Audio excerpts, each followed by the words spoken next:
이제까지 슬래브와 기둥의 접합부 연결에 중점을 두고 이야기를 해왔었는데요. 오늘 영상에서는 슬래브와 벽체 연결에 접합부 연결에 중점을 두고 이야기를 해보겠습니다.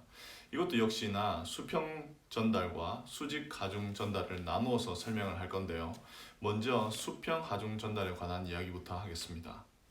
지난 시간에 제가 전담벽의 수평 하중 전달 시스템을 이야기를 하면서 이렇게 세 가지 시스템을 예로 들었습니다. 첫 번째 전담벽 시스템은 슬래브와 기둥이 전담벽에 모두 다 힌지로 연결된 형태였고요. 두 번째는 전담벽에 라멘 구조가 보강된 형태였죠. 첫 번째 모델을 제가 설명을 하면서 이 시스템의 장점은 모든 다른 구조물들이 힌지로 연결이 되어 있기 때문에 이 전체는 정정 구조물이다. 그렇기 때문에 손계산으로도 충분히 이 전담벽을 해석을 할 수가 있다 였는데요. 이것은 과연 이런 케이스를 우리가 실무에서 만나게 되는 확률이 있을까요? 거의 제로에 가깝죠. 어떤 형태로든지 문이나 창문이나 이런 것들로 인해서 단면에 구멍이 생기게 되고, 그리고 또 어떤 다른 이유로서 단면의 형태가 바뀌기도 합니다. 그렇기 때문에 우리가 실제 구조물을 접했을 때 이런 완벽한 캔틸레버보의 형태는 만날 수 없다고 보는 게 현실적이죠. 이때는 수치 해석 프로그램을 이용하여서 그 구조물 해석을 해주는 것이 훨씬 더 효율적입니다.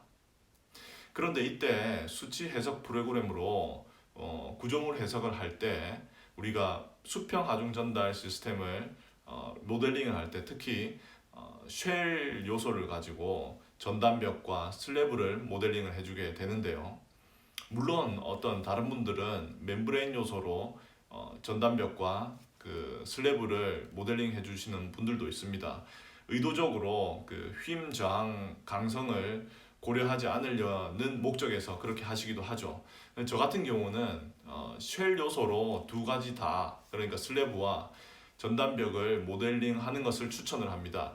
약간 시간은 조금 더 걸릴 수는 있을지는 몰라도 그 절점의 자유도가 같기 때문에 계산이 훨씬 더 안정되는 장점이 있죠. 그래서 저는 쉘 요소로 모델링을 하는 것을 추천을 합니다. 그런데 우리가 이렇게 쉘 요소로 슬래브와 전담벽을 모델링을 하게 되면은 이 모델링을 할 때 자연적으로 슬래브와 벽이 휨 저항 연결로 정의가 됩니다.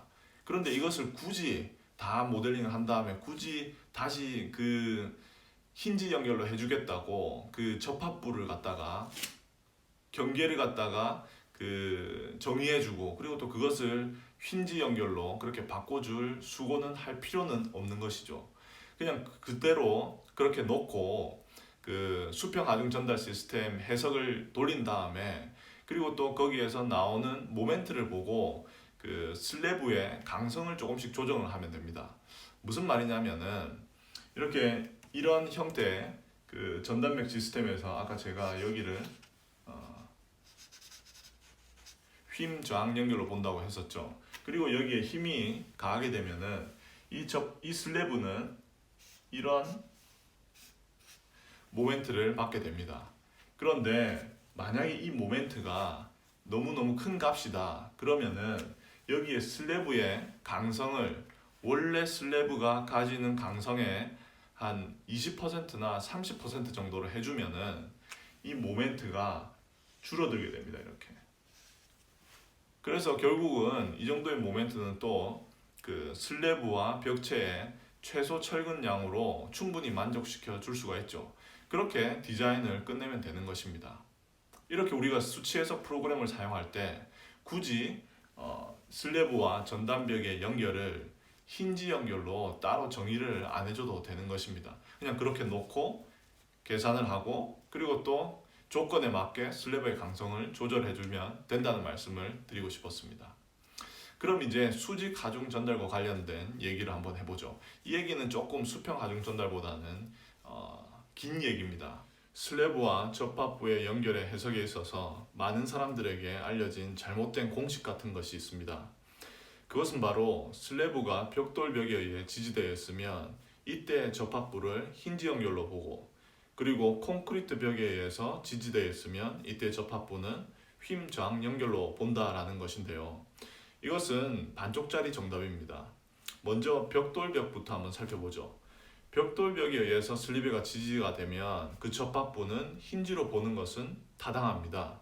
왜냐하면 벽돌벽이 그 약축 방향으로 휨 강성이 약하고 또 휨 강도도 약하죠. 벽돌벽은 자중을 고려하였을 때만 어느 정도의 그 휨 모멘트를 받아낼 수 있지, 그렇지 않고서는 인장력이 없는 것으로 봅니다. 그렇기 때문에 슬래브가 벽돌벽에 힌지 연결로 접합이 되어 있다고 보는 것은 타당합니다. 그런데 콘크리트 벽의 경우는 어떤가요? 콘크리트 벽의 경우는 힌지로도 볼 수가 있고 휨 저항 연결로도 볼 수가 있습니다. 휨 저항 연결이 필요하면 휨 저항 연결로 보면 되는 것이죠. 그렇다면은 언제 우리가 휨 저항 연결이 필요할까요? 여기에 간단한 예를 통해서 한번 살펴보겠습니다. 제가 여기에 그린 것은요, 여기 보시면 이것은 전단벽이고요. 그리고 또 여기에 콘크리트 슬래브가 있습니다. 그리고 이 슬래브는 여기 콘크리트 전단벽에도 지지가 되지만 여기 반대쪽에 기둥에 의해서도 지지가 되는 그런 슬래브입니다. 이때 이 슬래브를 힌지로 전단벽에 연결된 걸로 볼 수도 있고, 그리고 또 휨 저항 연결로 연결된 것으로 볼 수도 있다고 그랬죠. 그래서 제가 이 밑에 이 슬래브의 자유 물체도를 한번 그려봤습니다. 첫 번째는 여기 이 부분이 힌질로 연결이 되어서 단순보로 표현이 되어 있고요. 그리고 또 두 번째는 여기가 휨 저항 연결로 정의를 해서 한쪽이 고정단인 그런 보의 형태로 표현을 했습니다. 여기서 제가 슬래브에 Q라는 등분포 하중을 한번 줘보겠습니다. 이렇게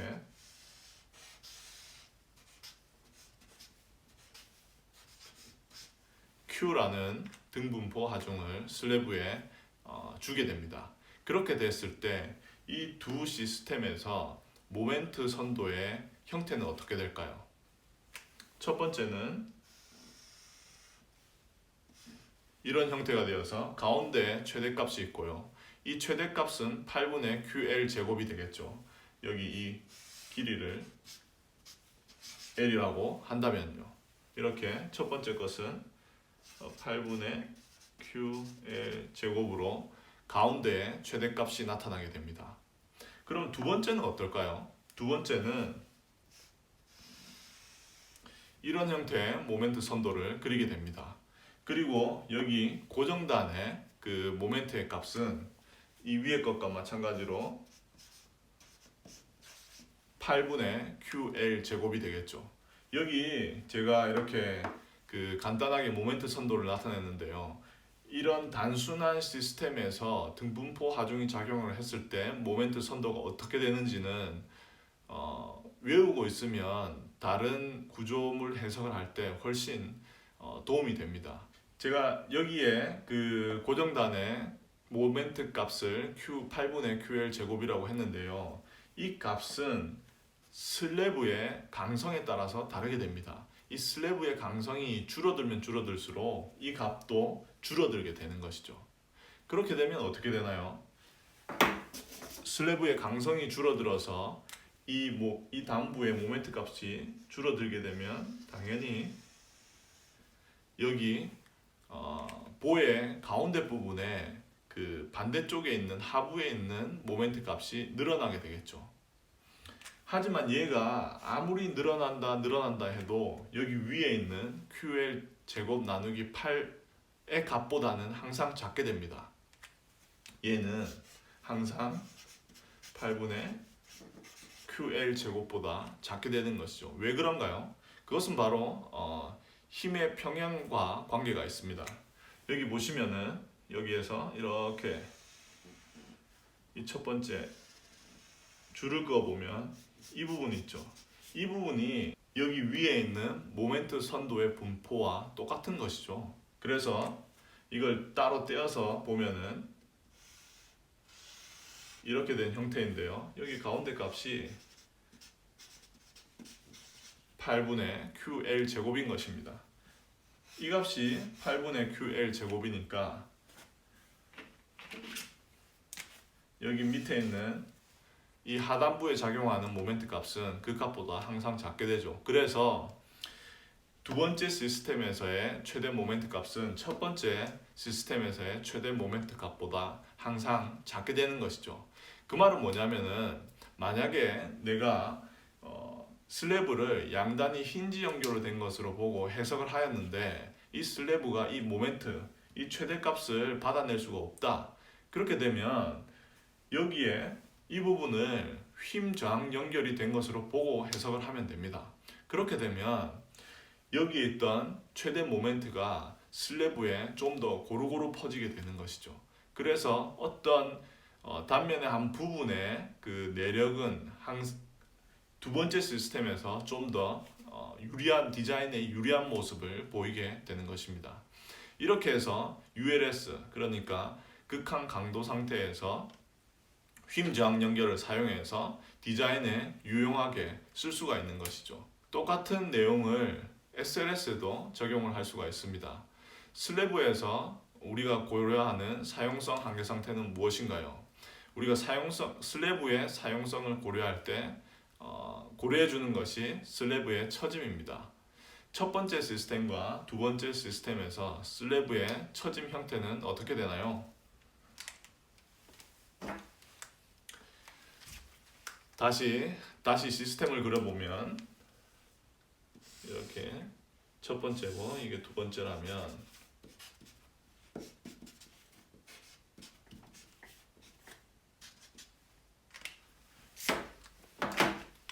첫 번째 시스템에서 슬래브의 처짐은 이런 형태가 되고요.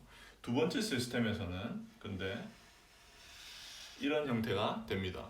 첫 번째 시스템의 최대 처진 값은 델타 1이라고 한다면 우리가 또 두 번째 시스템의 최대값을 델타 2라고 해보겠습니다. 이랬을 때 델타 2의 값은 델타 1의 값보다 항상 작게 되는 것이죠. 왜 그렇나요? 여기 있는 고정단 때문입니다. 고정단이 그 슬래브가 처지는 것을 막아주게 되는 것이죠. 내려가는 것을 잡고 이렇게 지렛대 같이 반대 방향으로 힘을 가하고 있는 것입니다. 그렇기 때문에 델타 2는 델타 1보다 항상 적을 수밖에 없는 것이죠. 그래서 슬래브의 그 디자인을 할 때 우리가 ULS와 SLS 상태를 고려하죠. 대부분의 경우 SLS가 디자인에 결정적인 역할을 합니다. 그래서 SLS 상태에서 슬래브의 처짐이 그 디자인이 허용하는 값보다 넘게 되면은 그때 접합부의 힘 저항 연결을 유효하게 만들어서 처짐을 줄여줄 수가 있는 것입니다. 오늘 영상이 유익하셨다면 좋아요 버튼 눌러주시고요. 그리고 다른 분들과 이 영상을 공유하시기를 부탁드립니다. 구독 신청하셔서 다음 영상 놓치지 마시고요. 저는 다음 영상에서 수치 해석 프로그램과 관련하여 모델링에 대한 이야기로 여러분들을 다시 찾아뵙겠습니다.